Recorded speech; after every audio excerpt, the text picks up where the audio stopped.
The hike was long, nearly 6 miles. The first 5 were easy enough, but the last mile was a series of constant switchbacks on a steep slope that left me gasping for air with each step.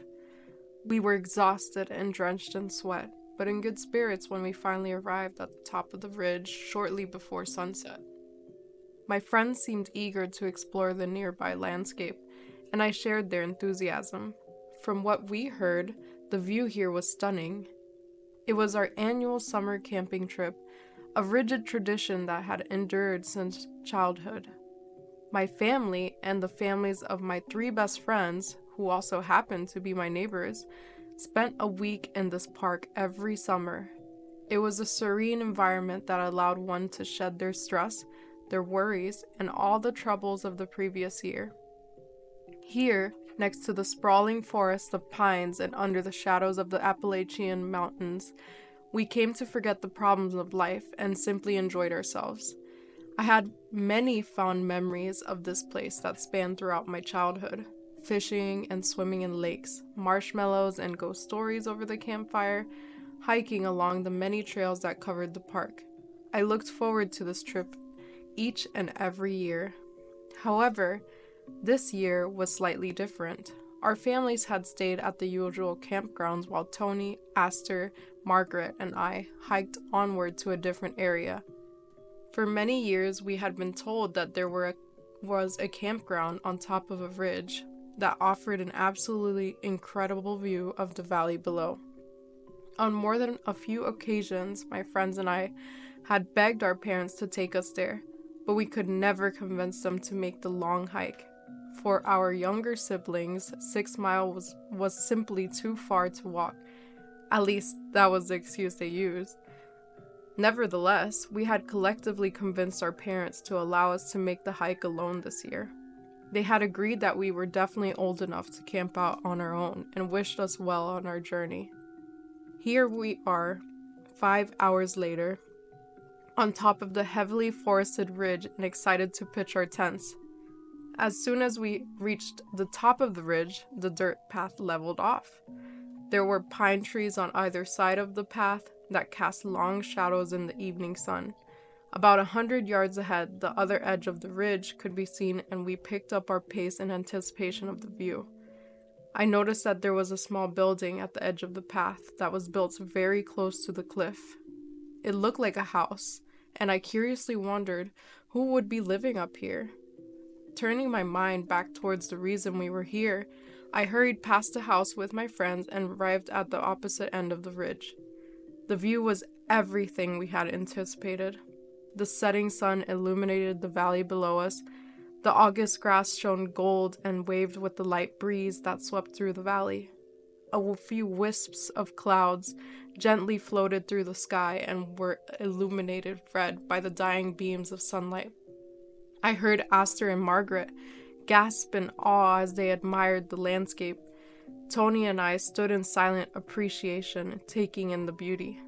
We must have stood there for close to 10 minutes as the sun sank even lower towards the horizon. We were so hypnotized that we failed to notice the man behind us. As I soon turned around and saw him, an old man, he looked perhaps 70, and he sat in a chair, smoking a cigarette on the porch of the building I had seen earlier. He was looking at us with an amused expression on his face as he puffed away. Feeling a little embarrassed that all 4 of us had walked past him without so much as saying good evening, I decided to approach him and introduce myself. His eyes locked on me as I walked up to his front porch. "Good evening," I said in a friendly tone. "Damn right it is," the old man immediately responded, taking another drag on his cigarette. I was a little startled by his forwardness, but I smiled and introduced myself. "My name's Chris Harding," I said as I extended a hand to him. The old man pulled a tobacco-stained hand out of his right pocket and gave me a good, firm handshake. Walter McNeil," he said with a smile. "And these are my friends, Aster, Tony, and Margaret," I said, pointing to each of them. "Sorry for not noticing you earlier." Walter waved his hand in a dismissive manner. "It's alright. The view's a lot prettier than me." He chuckled. My friends and I chuckled along with him. I liked his sense of humor. We've never been up here before, and we didn't know anybody had a house up here. What makes you live here? I asked.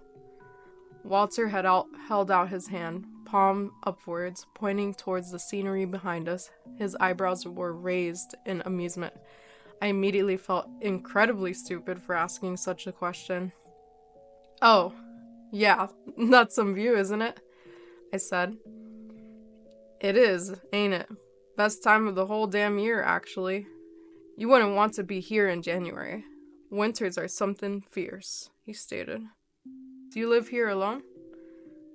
Hey, just me. Been here my whole life and I don't ever plan on moving. So you grew up around here? Sure did. Used to be a little town down in the valley. That's where I was born and raised. What happened to it? I inquired.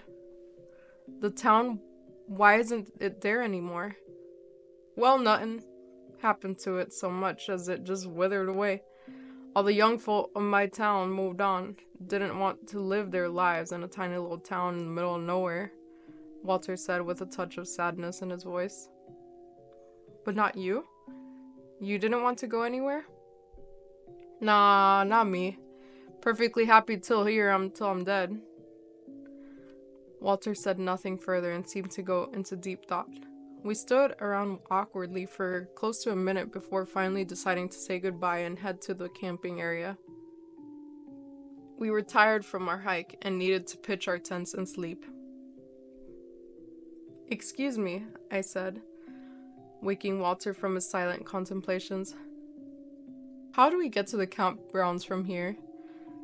Huh? The campgrounds?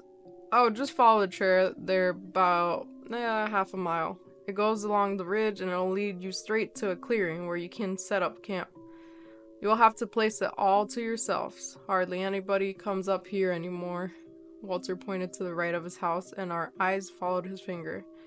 There was a thin dirt path leading into the trees. Okay, thanks for your help, Mr. McNeil, I said. We waved goodbye to him and started to turn towards the trail. Just as my head turned away from the house, something caught my eye. It was another trail, even thinner, that led into the trees on the left side of the house. Where does that trail lead? I asked, nodding my head towards the other path. Walter glanced over towards it, and a smile crept onto his lips. He took a drag on his cigarette and responded. Oh, that trail? It leads to the stairway, he said casually. The what? The stairway. That's what everyone calls it. I don't think it has a proper name. What's the stairway? I inquired, genuinely curious. It's the damn strangest thing I ever saw. Just a set of stairs carved out of rock. Goes right out over the cliff. Been there just about forever. What? I said incredulously. A stairway made out of rock? Right over the cliff? Exactly that. You gotta see it to believe it, but it's there. Who's built it? Why would anyone build something like that? Well, about 10 years ago, these archaeologists come up here to look at it. They got a load of fancy tools and such. One of them tells me that it's nearly 900 years old, if you can believe it. So I guess the Injuns must have built it. There sure as hell wasn't anybody else here 900 years ago. I see. Why did the Native Americans build it? I asked. Ain't nobody got a clue. Hell, those archaeologists couldn't even tell how they built it. Said it looked like the staircase was carved out of the rock. But the way it sticks over the side of the ridge, there could have been any mountain to carve it out of. In fact, it's a damn miracle it hasn't fallen over. Should have never been standing with how it is, Walter explained. At least that's what the archaeologists say. The way he emphasized the word archaeologists made it clear that Walter was not telling the full story, and was merely waiting for us to ask him to elaborate. I decided to humor him. After all, he clearly didn't get many visitors. What do other people say? Walter's face lit up in honest excitement as he was given the opportunity to tell a story. His cigarette was nearly gone, and he threw the butt on the ground and pulled a new one from his pocket. As he lit it with a match, he looked at us and asked, "You kids like a ghost story?" "Sure, we love ghost stories," Aster exclaimed. The rest of us nodded in agreement. Many ghost stories had been swapped between our families over a campfire, and a fresh one was always welcome. "Well, pull up your pants and get ready, 'cause I got one hell of a story for you," Walter said as he puffed his new cigarette. "So there's this god, you see.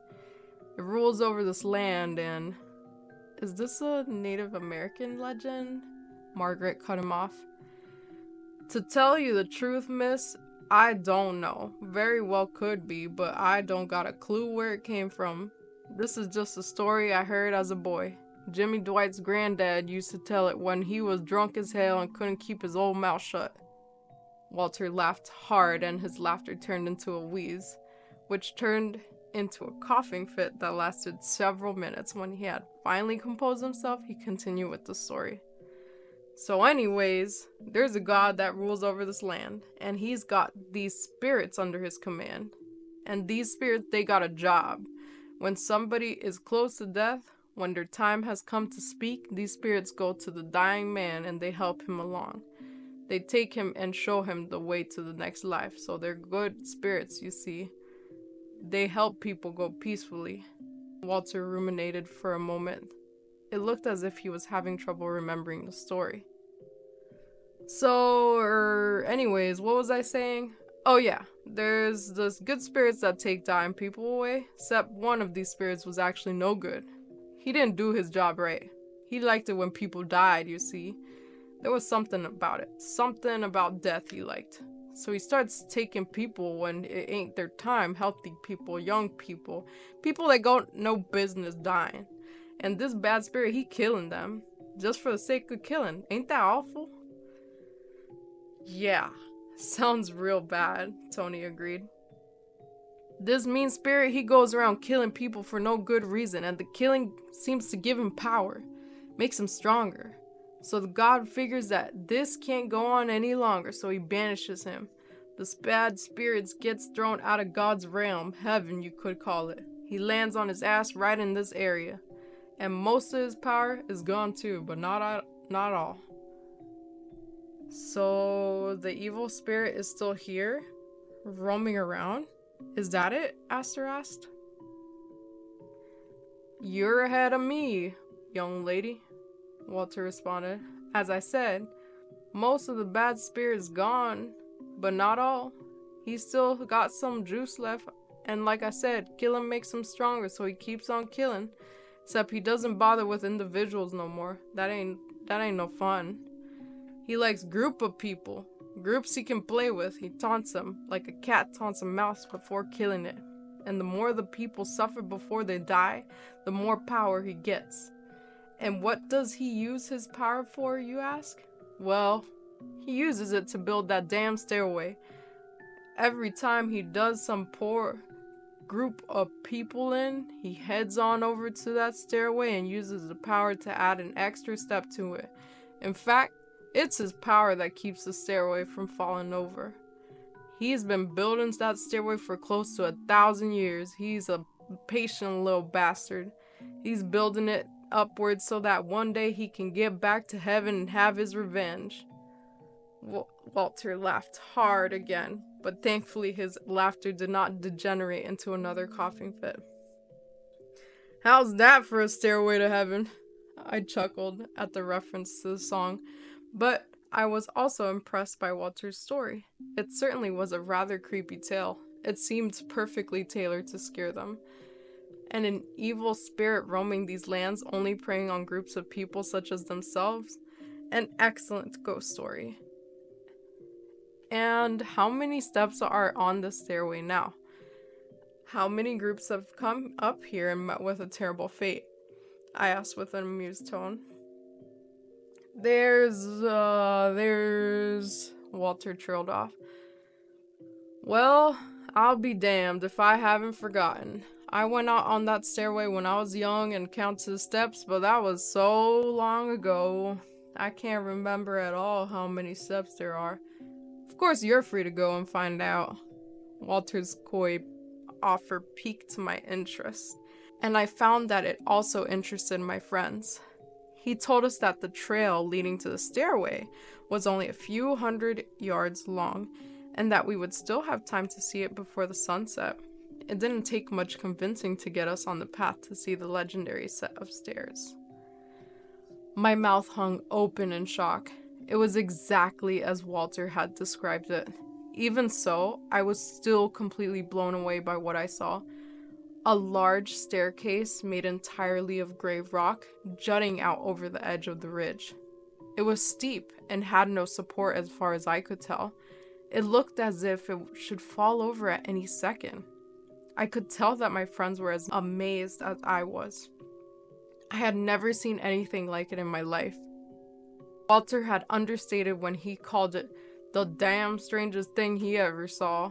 We silently stared at the stone monstrosity for a long time. The sun was starting to touch the horizon when Tony spoke. How many? How many what? I responded. How many steps are there? Count them. I'm sure as hell not walking on that thing.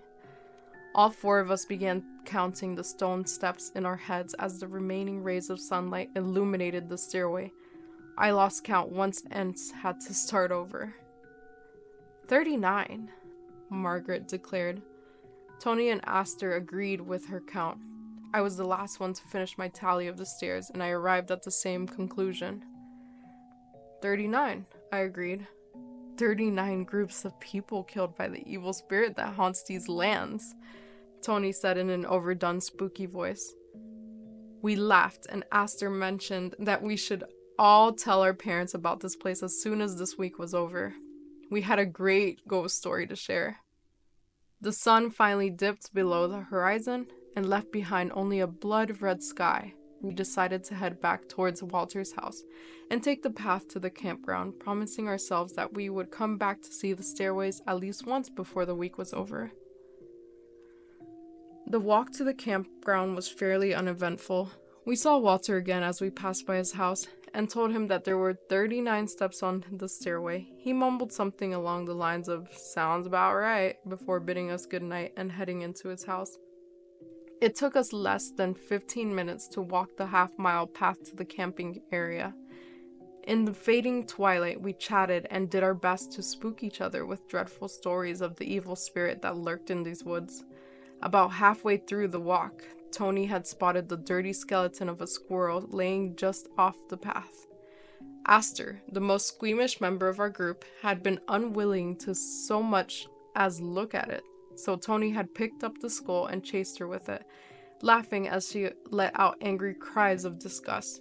Margaret scolded him like a mother, warning him that he could get all sorts of diseases from animal carcasses, but Tony didn't seem to care. He chased Aster with the skull for most of the walk before finally tossing it on the ground and kicking it into the trees. It was these type of antics that I missed and so dearly looked forward to each year as I camped with my friends. The campground was merely a clearing in the woods. It was uneven ground, a long and narrow scar in the woods that followed the high ridge we were upon. There were 3 fire pits lined up in a nice row, along with room for 3 groups to set up camp. We had the entire place to ourselves. We were seasoned experts at pitching tents, and Tony and I had raced against Aster and Margaret to see who could pitch their tents faster. Tony and I won just by a few seconds, and the girls cried foul because the ground beneath their tent was rockier and harder to drive a stake into. We all had a good laugh over it. The tent that Tony and I were using was closest to the trail, and Margaret and Aster's tent was directly opposite to ours, with a fire pit between us. In the cool night air, we built a bright campfire and cooked hot dogs on sticks, each taking turns coming up with new ghost stories. From the position of the moon, I could tell that it was easily past midnight when we finally decided to crawl into our tents and drift into sleep, exhausted from the long hike. The next day was wonderful. There were no clouds in the sky, and a gentle breeze swept through the trees, keeping us cool with the hot August sun above. We passed the time in bliss, exploring the nearby woods. Margaret stumbled upon a pretty stream not far from the camp, and we must have spent 2 hours sitting with our feet in the refreshing cold water. Nobody said anything. Nobody needed to say anything. We were as content as we had ever been. The day, so far, had been perfect. Unfortunately, that perfection would not last. It was evening, and Tony was building the campfire. Margaret had gone into the woods to go to the bathroom, and Aster sat directly behind Tony, watching him toss wood into the fire. I had just entered our tent to retrieve the hot dogs for our evening meal when I heard Tony scream. It was a clear scream of pain that echoed throughout the woods and jolted me upright. Rushing outside, I saw Tony laying on the ground next to the roaring fire. His cries of agony had ceased, and he now clutched his left hand to his chest, biting his lower lip and taking deep breaths. I could see that the side of his left hand, from his pinky finger to his wrist, was an angry shade of red and covered with blisters. I immediately knew that Tony had burned himself. As an experienced camper, I was accustomed to emergencies, and I quickly ran back into our tent. We had brought a first aid kit that included burn ointment. I was rummaging through my backpack searching for burn cream when Tony began cussing. "Aster, what the fuck did you do that for?" Tony cursed. There was a clear anger in his voice. What? I heard Aster stutter. "Why the fuck did you push me?" I found the burn cream and some bandages and stepped outside the tent to see what the problem was.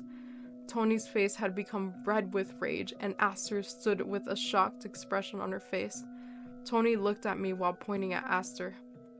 "Chris, that bitch tried to push me into the fire." I was extremely confused by the accusation that Tony was making. I turned my head to look at Aster, who was pale with shock, then looked back at Tony. "Tony, what are you saying?" I asked as I walked over to him and bent down to apply ointment to his hand. I could see that there was no charring of the skin, which meant that the burns were only 2nd degree. That was good. The hand would fully heal. "She pushed me. She fucking pushed me towards the fire and I got burned," he hissed with venom in his voice. Tony winced as I wrapped a bandage around his hand. I was disturbed by what he was saying. Tony had always been the most level-headed member of our group. I did not understand why he was accusing Aster of hurting him. "You just fell down. You tripped and stuck your hand in the fire. That's all that happened," I said calmly. "Don't blame Aster." "I was pushed. I felt it. Someone pushed me really hard, right in the back. I didn't fucking trip. I know someone pushed me. Margaret isn't here, and you were in the tent. But Aster was right behind me the whole time. She definitely pushed me." I looked back at Aster and could tell that she was close to crying. I had known her since I was a toddler, and she was one of the sweetest people I had ever met. There was no way, absolutely no way, that she had tried to push Tony into the fire. "Tony, why would she do that? Why would Aster push you into a fire? Think about what you're saying," I rationalized. I don't know. Maybe she's mad. Mad about the squirrel skull I chased her with. Yeah, she was mad about that and wanted revenge." Aster choked back a sob. "Tony, I would never do that. Push you into a fire? That's horrible. I'm sorry about your hand, but..." "Yeah, sorry that my head didn't go into the fire instead," Tony sneered back. "I'm lucky I caught my balance and only touched some embers. I nearly lost my fucking face." Aster burst into tears and ran into her tent. I could hear her sobbing into her sleeping bag. Now I was angry, and I turned to Tony. "What the hell is wrong with you? Why did you make Aster cry?" I asked Tony in an angry tone. Shut up and think about it. You've known Aster as long as I have. Have you ever seen her do something mean? Even once? Tony's face softened. His eyes fell down to the ground. Well, no. No, I haven't, but nothing. You're being ridiculous. Aster didn't push you into the fire. Nobody pushed you. You just fell. Go apologize to Aster for making her cry. Immediately. I had always been the strong voice of command in our group. Tony capitulated and went into the tent to apologize to Aster, but not before insisting that somebody had indeed pushed him into that fire. Margaret returned from the woods and we filled her in on what happened with Tony. She suggested that we should cut our trip short and get him to a doctor, but Tony was completely against the idea. He insisted that the burn was not serious. The ointment and bandages kept his hand from hurting badly, and there was no point in ruining the trip, he said. And so, with Tony and Aster on good terms again, we fell asleep in our tents and spent another cool, pleasant night on the ridge. I awoke to screaming. Not a scream of pain, but a scream of fear. It was high and shrill, jolting me upright from a deep sleep. Even before I stepped out of my tent, I knew that it was Aster. Only she could produce such a sharp cry from her vocal cords. The sun had just begun to rise, sending fresh beams of sunlight through the trees. I wearily stumbled out of the tent, rubbing the sleep from my eyes. Our tents and the grass were covered with sparkling dew, but I had no time to admire the beauty of early morning. Becoming more alert, I noticed that Aster was standing in the entrance of her tent with her hands over her mouth. Margaret had been awakened by the sudden scream and stood behind her. Both of them looked down towards the ground in front of their tent. I followed their gaze and saw that something laid in the dirt. I walked around the fire pit towards the girls' tent in order to get a look at what had caused Aster to cry out. I approached the tent and focused on the object in the dirt.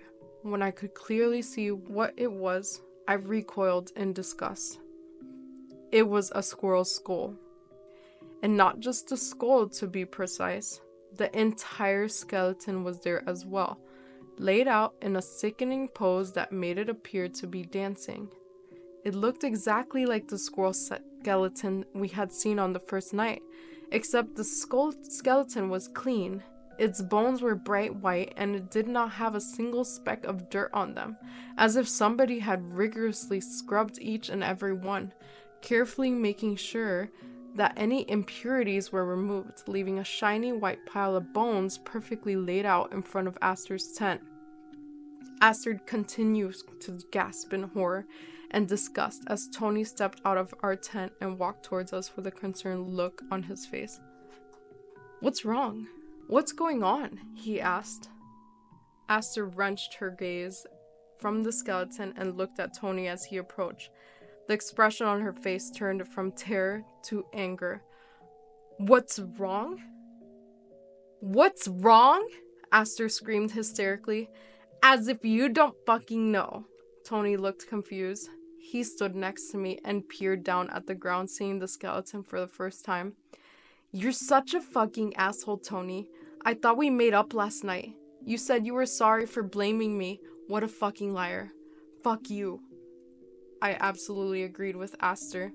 It was one thing for Tony to be paranoid and believe that he had been pushed into the fire, but now he had taken things too far. Taking the squirrel skeleton that had tormented Aster with it earlier and placing it outside her tent was cruel. It seemed clear to everyone that he had done so in a petty attempt to exact revenge for the perceived assault Aster had committed. I became angry. Extremely angry. I turned to Tony. I was about to tell him off to go on a tirade against him to cuss him out for being such a thoughtless, paranoid asshole. I opened my mouth to begin my rant and then immediately closed my lips and swallowed my words when I saw his face. He had taken a step backwards from the skeleton. His face had gone pale and his hands were clenched into tight fists. I could see the tension in his arms and neck. He was afraid. Truly, sincerely afraid. Aster continued to curse at Tony. After several moments, he turned his eyes toward Aster and looked her in the face. All he could manage was a barely audible squeak. I didn't do this, Tony whispered as his voice cracked. I became angry, extremely angry. I turned to Tony. I was about to tell him off, to go on a tirade against him, to cuss him out for being such a thoughtless, paranoid asshole. I opened my mouth to begin my rant, and then immediately closed my lips and swallowed my words when I saw his face. He had taken a step backwards from the skeleton. His face had gone pale and his hands were clenched into tight fists. I could see the tension in his arms and neck. He was afraid, truly, sincerely afraid. Aster continued to curse at Tony. After several moments, he turned his wide eyes towards Aster and looked her in the face. All he could manage was a barely audible squeak. I didn't do this, Tony whispered as his voice cracked. Oh, sure you didn't, Aster replied sarcastically. No, that skeleton just walked up here on its own and sat itself down in front of my tent. You're a lying asshole. That's all you are. A lying asshole. Aster ran back into her tent, sobbing. Margaret said nothing and only scowled at Tony before returning to the tent to console Aster, and in that moment, I became afraid. Tony was not lying. There was genuine fear etched across his face. He had not placed that skeleton outside of Aster and Margaret's tent. That I felt sure of. I sure as hell hadn't put the skeleton there, and Aster clearly didn't. She wouldn't so much as touch such a thing. That left only Margaret, but what motive did she have? She never liked practical jokes, and this had far exceeded what was appropriate for a joke. I knew Tony was having the same thoughts as I was. He turned towards me and opened his mouth, but before he could speak, I shook my head and said, "Don't look at me. I didn't put it there." Tony's face grew whiter. He gave a short nod of understanding and went back to our tent, mumbling something about getting breakfast ready. I stepped into the girls' tent and tried to help calm Aster down.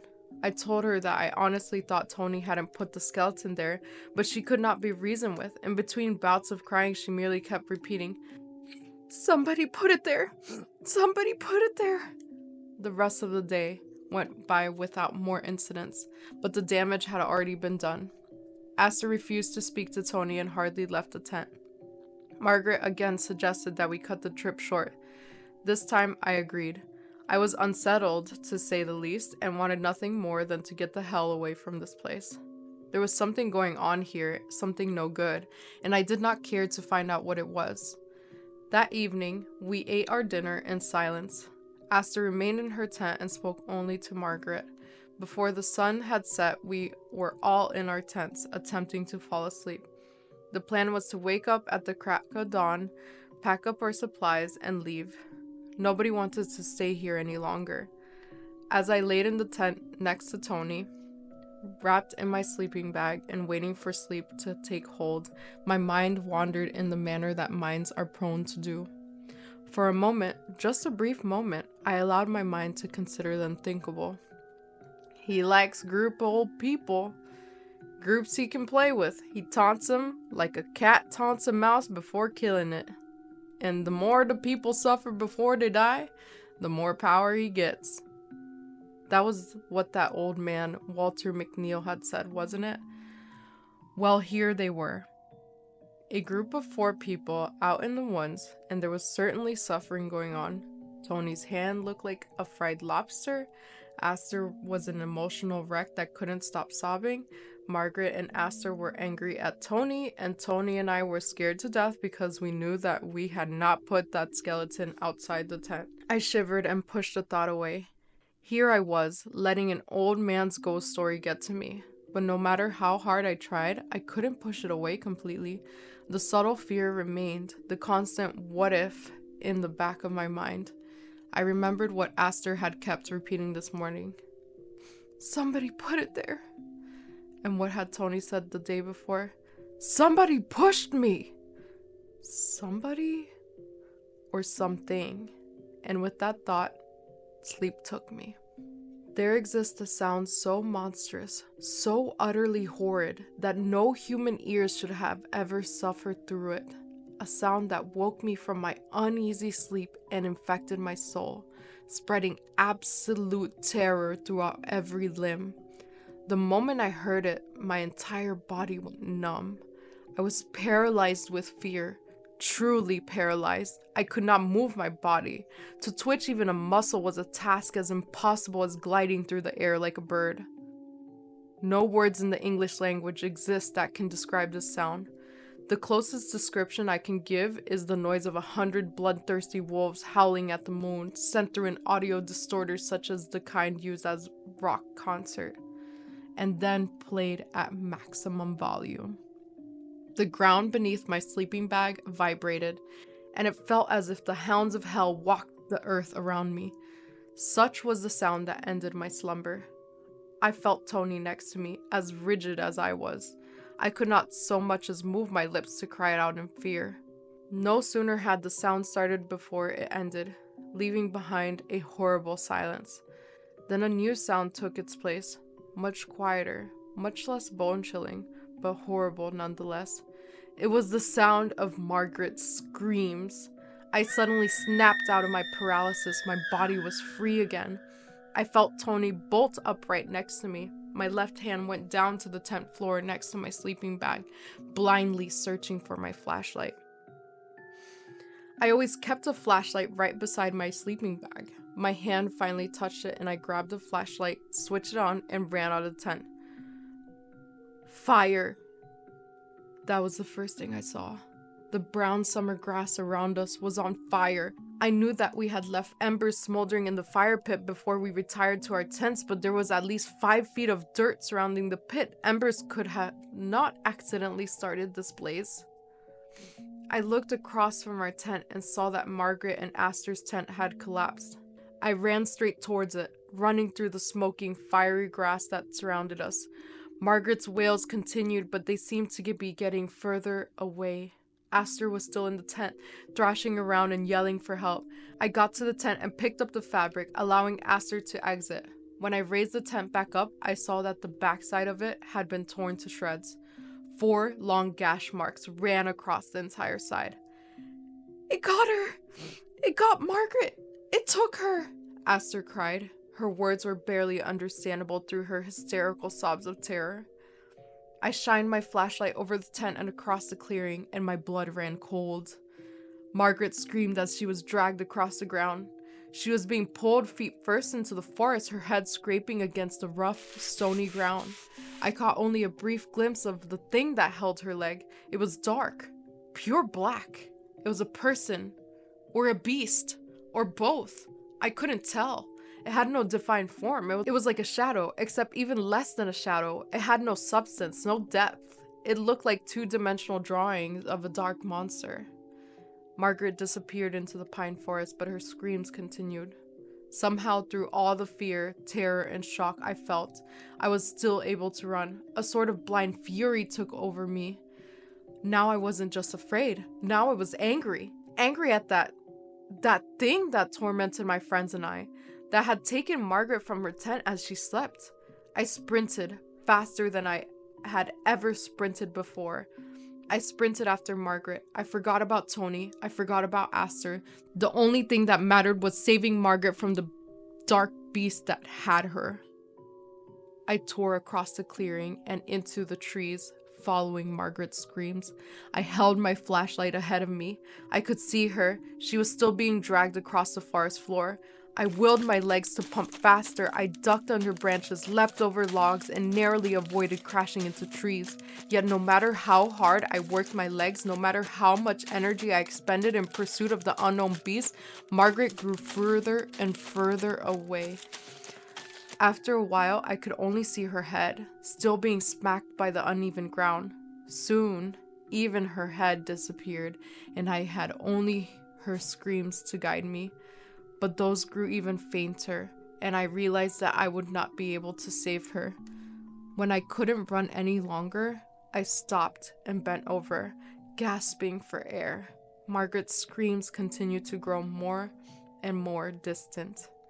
Abruptly, they ceased altogether. My head perked upwards. I strained my ears, but I heard nothing. The forest was completely still. I was alarmed. If Margaret were still screaming, that meant she was alive. But now, there was only silence. Meaning, I shook my head. I refused to let my mind consider that gruesome possibility. But deep down in the back of my mind, I knew that what had happened to Margaret, I just couldn't admit it to myself. I started jogging forwards, calling out her name in a hoarse voice. Margaret! Margaret, where are you? I cried out. I suddenly noticed a new noise, one that was not there before. It was the sound of running water. I realized that I must be near the small stream that we had visited 2 days ago. Picking up my pace, I walked towards the sound of the stream. My flashlight illuminated the path, and I saw moving water. And then I saw Margaret. She was laying face down in the stream. Her black hair was waving gracefully in the eddies of the water. Margaret! I yelled as I sprinted towards her. As soon as I got within 5 feet of her, I stopped. The bright flashlight beam lit up her entire body. There were cuts and bruises along her legs and arms, and her clothes were tattered. Her right leg had 4 large cuts along it, no doubt where the beast had been holding her. And her head? Her head was bashed in. A large rock laid next to the stream. It had bits of skin and brain on it, where it had been used to crush her temple. One look into her eyes told me there was no life there. A dark current of blood had started washing down the stream. Margaret was dead. That thing, that beast straight out of the Walter McNeil story, had crushed her skull. For a few seconds, I stood motionless, my flashlight focused on the lifeless body of my friend. Then I took a step backwards, turned around, and ran. It got Margaret! It got Margaret! This was all I could think of as I sprinted back towards the clearing. It got Margaret, and now it's going to get us. We have to get away. The light from the grass fire guided me back towards the clearing. After what seemed like an eternity of sprinting, it was probably just a few minutes. I arrived back at camp. Dry grass burns quickly, and the fire had mostly burned out in the time I had been gone. Aster and Tony were huddled next to the ruined tent. Aster was rocking back and forth, and Tony sat next to her in a daze. His eyes were unfocused and foggy. I approached them, and they turned to look at me. Get up. Now. We have to go, I ordered. Where's Margaret?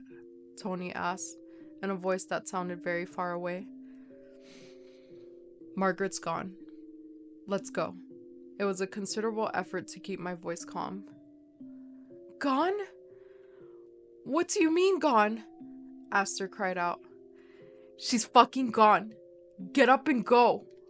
This seemed to motivate Tony. He jumped to his feet and bolted towards the path that led back to Walter's house. I struggled to help Aster stand. Her knees were too weak to support her weight, and she had to lean on my shoulder.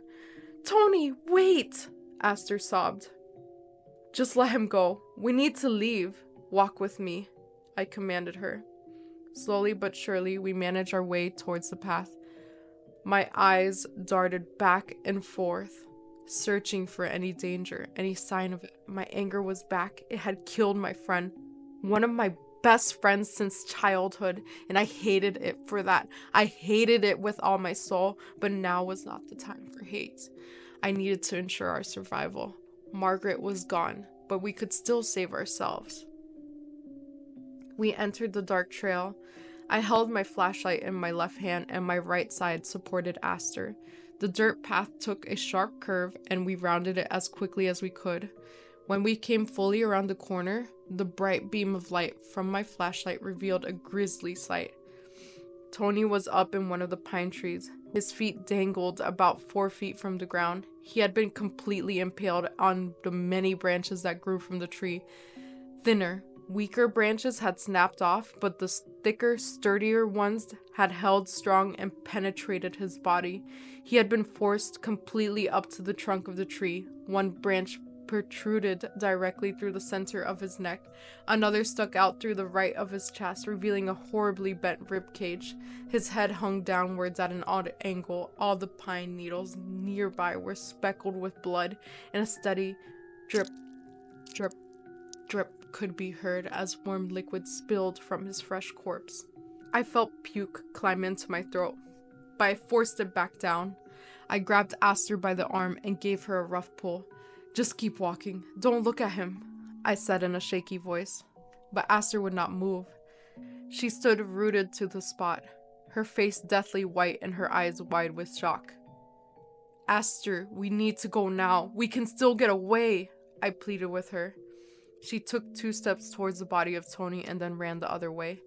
"Stop! You're going the wrong way!" I cried out as I began to chase her. She didn't seem to hear me. Panic had taken hold of her, and no amount of instructions or logic could get through to her.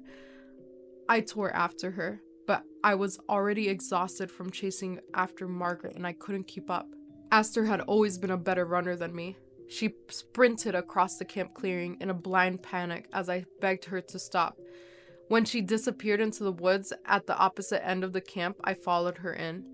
I ran after Aster in the same way I had ran after Margaret. I called out her name and asked her to wait. I had a sudden, terrible realization. Aster was in complete panic mode, following no clear path. The ridge we were upon was only about 100 yards wide and had steep cliffs on both ends. With the overhead foliage blocking the moon and the stars, a person who was running quickly might not see the edge in time to stop completely. I put my head down and ran faster than I had ever run before. Aster seemed to be slowing down now, perhaps becoming tired. I was gaining on her, but now I saw something else through the trees ahead. Stars. My gut sank when I realized that my fears had been correct. The cliff was no more than 20 yards in front of Aster. I was at least 10 yards behind her. I put every bit of energy I still had into running after her and screamed, "Aster, you're going off the cliff!" Aster understood the danger now, but it was too late. She attempted to stop herself, but her shoes slipped on the rocky ground and she tumbled forward. I slowed down as fast as I could, no more than 2 feet from the edge of the cliff. I reached my hand out and swiped at Aster's torso, attempting to grab her arm. My hand smacked against her shoulder hard and spun her around, but I had nothing to grab onto. Her terrified eyes met mine and she opened her mouth to scream, but her scream was taken by the wind and she was gone. I stood on the edge of the cliff. I didn't dare look over the side. Oh shit, oh shit, oh shit! I was alone now. All of my friends were gone. I was alone in the forest. Alone with it. Somehow, I still had the energy to run. I ran back towards the camp as fast as my legs could carry me. I was determined to escape, to survive. Through all this, I still had my flashlight. It was a miracle I hadn't dropped it. I arrived back at the clearing. The grass fire had completely gone out. I made a straight line for the path that led out of the campgrounds, a swell of panic rising in my stomach, but something stood in my way, directly in the entrance to the path. It was Tony. Tony stood in the path. His body had been taken down from the pine.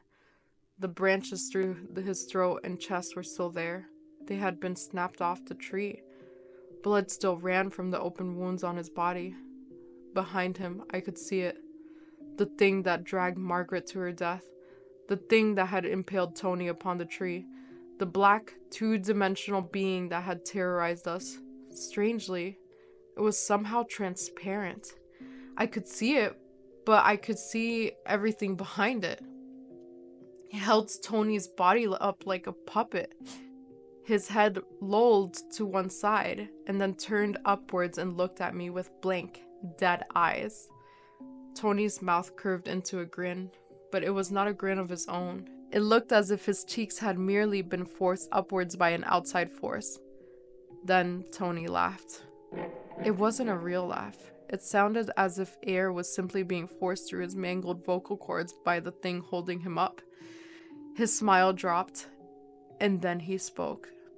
Except it wasn't Tony speaking. It was that thing speaking through Tony. The voice was so garbled that I could hardly understand it, but I made out a single word. Run. The thing dropped Tony's body on the dirt path and disappeared. Tony crumpled into a heap of useless flesh. He looked like an action figure that some angry toddler had crushed and stomped into the ground. He had told me to run, but Tony's body in the center of the path sent another clear message. Don't take the trail. So I ran. I ran into the woods next to the path. I planned on turning back towards the trail when I could, determined to make my way out of this forest from hell. But there it was, right beside me. It followed along with me, keeping pace with me. Every time I tried to run in the direction of the path, it was there. It was not going to let me escape. Like a dog herding sheep, it ran beside me. It kept itself between me and the trail, ensuring that I could not make my way onto the dirt path that led to safety. I absolutely knew that if I ever crossed its path, I would be dead. I had no choice but to continue straight through the thick forest of pines. It had changed now. It took on a more definite form. It was no longer transparent but pure black, as it was when it had taken Margaret. It was a beast with 4 long, thin legs that ended in huge claws.